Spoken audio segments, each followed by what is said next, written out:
حضرات السلام علیکم۔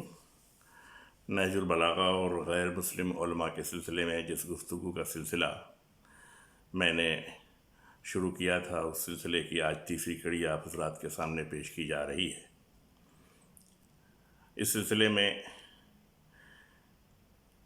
نہج البلاغہ کے اوپر جو اسٹڈی کی گئی ہے، اور یہ اسٹڈی جناب سید مہدی قیضوغنی اور اصغر مولوی نافچی نے کیا تھا، جن کا تعلق حکیم سبزواری یونیورسٹی ایران سے ہے، اور اسے انہوں نے ایک مضمون کی صورت میں شائع کیا جس کا عنوان ہے نہج البلاغہ کی عظمت اور جدید مسیحی شخصیات کے نقطۂ نظر سے امام علی کے الفاظ۔ اس میں جن مختلف غیر مسلم علماء کے خیالات کو انہوں نے جمع کیا ہے، اس میں سے چند کو میں نے اردو میں ترجمہ کر کے یکجا کرنے کی کوشش کی ہے، اور اسی سلسلے سے آج تیسری کڑی میں دو تین غیر مسلم علماء کے خیالات کو آپ کے سامنے پیش کرنے جا رہا ہوں، جو انہوں نے نہج البلاغہ کے سلسلے میں پیش کیے ہیں۔ سب سے پہلے جناب پال سلامہ، جو ایک عیسائی شاعر، عالم اور لبنان کے صحافی، ایک قابل مصنف، عظیم شاعر اور مشہور مقرر تھے۔ اپنی زندگی کے دوران انہوں نے عصری شاعروں، علماء اور تہذیبی اور ثقافتی شخصیات کی توجہ اپنی طرف مبذول کی۔ ان کی تصانیف میں امام علی اور حسین، فلسطین اور بہنیں، شہزادہ بشیر، غدیر، جدید ہوا، زخمی یادداشتیں، وجود میں تنازع، زندگی کی کہانی، روٹی اور نمک، مسیح کے ساتھ، میری بالکنی سے، اوک کے نیچے، ان دس ٹائمر وغیرہ شامل ہیں۔ سلامہ کی نمایاں تصانیف میں سے ایک تصنیف کا نام ہے عید غدیر، جو 3,500 اشعار پر مشتمل ایک نظم ہے۔ یہ حضرت علی علیہ السلام سے متعلق اسلام کے واقعات کو ظاہر کرتی ہے۔ اس نظم کا آغاز زمانہ جاہلیت کے بیان سے ہوتا ہے، اور واقعہ کربلا اور امام حسین علیہ السلام کی شہادت کو بیان کرتے ہوئے یہ نظم ختم ہوتی ہے۔ سلامہ نے الغدیر کے تعارف میں حضرت علی علیہ السلام کی فصاحت و بلاغت کا ذکر کیا ہے۔ وہ کہتے ہیں کہ ایک خطیب کے لیے اتنا ہی کافی ہے کہ وہ پہاڑ کی ڈھلوان پہ کھڑا ہو، سر اوپر اٹھائے اور پھر آیات کا چشمہ جاری کرے۔ اس کی زبان سے واقفیت حاصل کرنے کے لیے واضح عربی الفاظ کا علم ضروری ہے، وہ الفاظ جن کے قواعد علی یعنی حسن کے باپ نے تعلیم کیے ہیں۔ اسی طرح اس تمہید کے آخر میں سلامہ نے ادب کے ساتھ جھکتے ہوئے وضاحت کی ہے کہ حقیقت میں میرے الفاظ اور اظہار آپ کے سامنے سر تسلیم خم کرتے ہیں۔ میری نظم آپ کے سامنے ایک سنگریزہ ہے، اے اظہار کلام کے خدا۔ سلامہ نے حضرت علی علیہ السلام کو حضرت محمد مصطفیٰ صلی اللہ علیہ وآلہ وسلم کے بعد خطابت کے مالک اور فصاحت کے موجد کے طور پہ ممتاز کیا ہے۔ ان کی رائے میں نہج البلاغہ اور امام علی علیہ السلام کے کلمات، جو کبھی کبھی نرم و ملائم ہو جاتے ہیں، جس سے کان اور دل اپنی خوبصورتی سے بہترین اور زیادہ فائدہ اٹھاتے ہیں، اور بعض اوقات حضرت علی علیہ السلام کے اپنے الفاظ اتنے مضبوط اور زبردست اور پرجوش ہو جاتے ہیں جیسے آتش فشاں پھٹ پڑا ہو۔ سلامہ مزید نہج البلاغہ اور حضرت علی علیہ السلام کے بارے میں کہتے ہیں کہ پیغمبر اسلام محمد مصطفیٰ صلی اللہ علیہ وآلہ وسلم، جن کو طٰہٰ بھی کہا جاتا ہے، ان کے بعد حضرت علی علیہ السلام کلام کے حقیقی بادشاہ ہیں۔ ان کے بھائی ہیں اور ان کے داماد ہیں۔ وہ ایک سمندر کے مانند ہیں جس میں روحیں اور زندگیاں مجتمع ہو کر کلام کرتی ہیں۔ آپ کے کلام کی خوبصورتی کانوں اور دل میں گونجتی ہے، فائدہ پہنچاتی ہے، اور اس میں تعریف کی بازگشت موجود ہے۔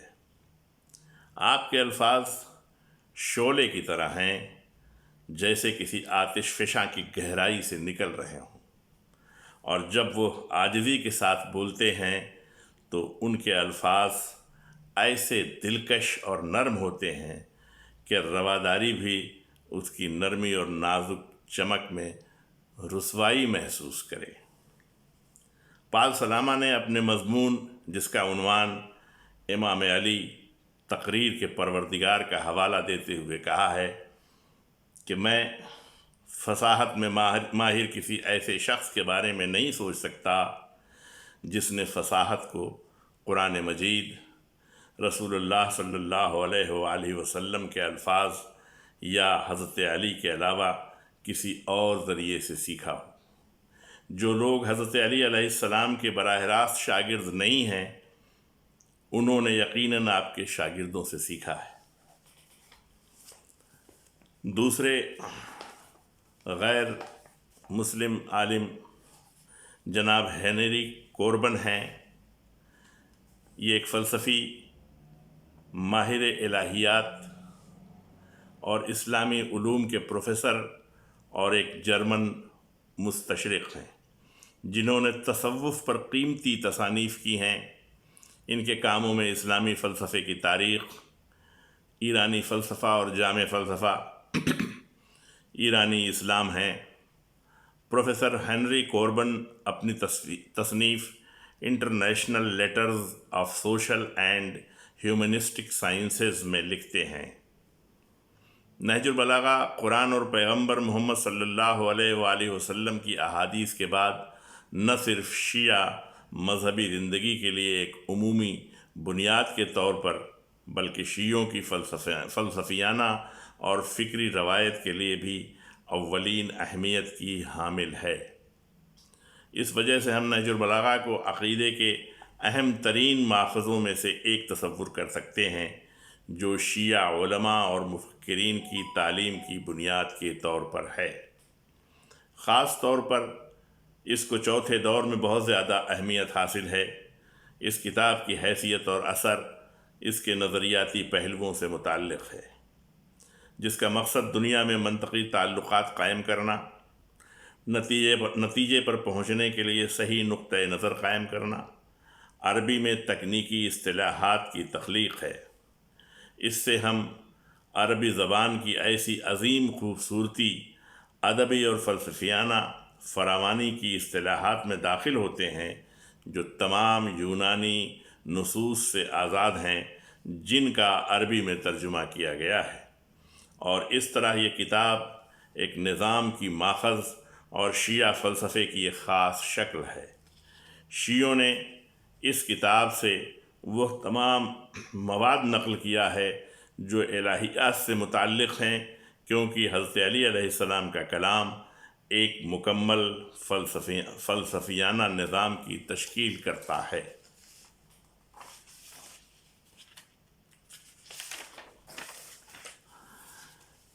ایک اور غیر مسلم عالم جناب امین بن راشد النخلہ ہیں۔ یہ ایک عیسائی وکیل اور شاعر ہیں۔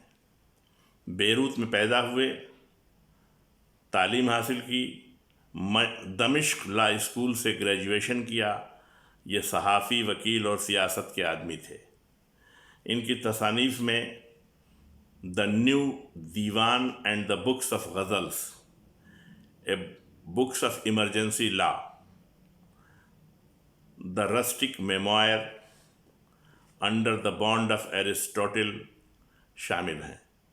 پروفیسر امین نخلہ نہج البلاغہ میں حضرت علی علیہ السلام کے اقوال کے بارے میں تحریر کرتے ہیں کہ اگر ہر شخص اپنی روحانی بیماری کا علاج کرنا چاہتا ہے تو اسے نہج البلاغہ کا مطالعہ کرنا چاہیے اور اس کی روشنی میں عمل کرنا چاہیے۔ انہوں نے ایک شخص کو جواب دیتے ہوئے کہا جس نے ان سے فرمائش کی تھی کہ وہ حضرت علی علیہ السلام کے بارے میں چند باتیں جمع کرنے کے بعد اسے دے دیں تاکہ وہ اسے کتاب میں شائع کرے۔ اس کے جواب میں وہ کہتے ہیں، آپ نے مجھ سے عربوں میں سب سے زیادہ فصیح شخص یعنی امام علی علیہ السلام جو کہ امام حسن کے والد ہیں کی 100 تقاریر ایک کتاب میں شائع کرنے کے لیے منتخب کرنے کو کہا ہے۔ میری کسی ایسے مجموعے تک رسائی نہیں ہے، لیکن میں آپ کو صرف ایک ہی ذریعہ متعارف کروا سکتا ہوں جو نہج البلاغہ ہے، جو عربی خطیبانہ طرز ادا کی بائبل مقدس ہے۔ خدا کی قسم میں نے اس کتاب کا مطالعہ بڑی خوشی سے کیا ہے۔ میں نہیں سمجھ پا رہا ہوں کہ حضرت علی علیہ السلام کے الفاظ میں سے صرف 100 تقاریر کا انتخاب کس طرح کیا جائے۔ میری سمجھ میں نہیں آ رہا ہے کہ ایک لفظ کو دوسرے لفظ سے کیسے الگ کرنا ہے۔ یہ کام ایسا ہی ہے جیسے ایک قیمتی یاقوت کے دانے کو الگ کرنا ہو جو دوسرے اتنے ہی انمول دانے کے ساتھ پرویا ہوا ہو۔ میں نے آخر کار ایسا ہی کیا جبکہ میرا ہاتھ کانپ رہا تھا اور روشن یاقوت میری آنکھوں کو الہی اور آسمانی روشنی سے خیرہ کر رہا تھا۔ یہ یقینی طور پر ناقابل یقین، تعجب خیز اور الجھانے والا کام ہے۔ مجھے انتخاب کی کوشش میں حیرانی اور الجھن برداشت کرنی پڑی۔ بے شک اللہ تعالیٰ نے عربی ادب اور عرب معاشروں کو جو عنایت اور فضل کیا ہے وہ ان 100 تقاریر سے کہیں زیادہ ہے۔ ایک اور غیر مسلم عالم محمد بن نائل حسن المصرافی جو قاہرہ میں پلے بڑھے اور دارالعلوم اور الازہر میں تعلیم حاصل کی، فریئر اسکول میں بطور استاد مقرر ہوئے اور انہوں نے الجدید اور شہرزاد نام کے رسالے نکالے۔ ان کے کام میں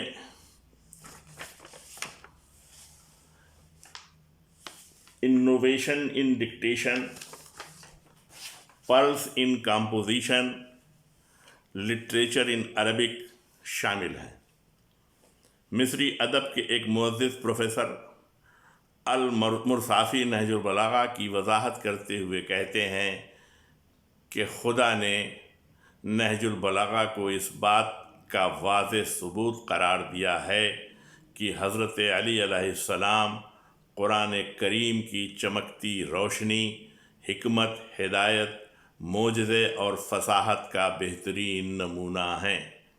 نہج البلاغہ میں حضرت علی علیہ السلام کے پاس مکمل حکمت، صحیح پالیسی کی شہادت، واضح نصیحت اور اظہار خیال کی ایسی نشانیاں ہیں جس سے عظیم ترین بزرگ اور غیر ملکی فلسفی بغل گیر نہیں ہو پاتے۔ اس میں امام علی نے سائنس، سیاست، مذہب کی گہرائیوں کو عبور اور جذب کیا ہے اور ان تمام شعبوں میں وہ ایک مکمل باصلاحیت شخصیت ثابت ہوتے ہیں۔ حضرات، انہی الفاظ کے ساتھ آج کی اس تیسری کڑی کو میں ختم کرتا ہوں، اور انشاءاللہ جلد ہی نہج البلاغہ اور غیر مسلم علماء کی چوتھی کڑی آپ حضرات کی خدمت میں پیش کروں گا۔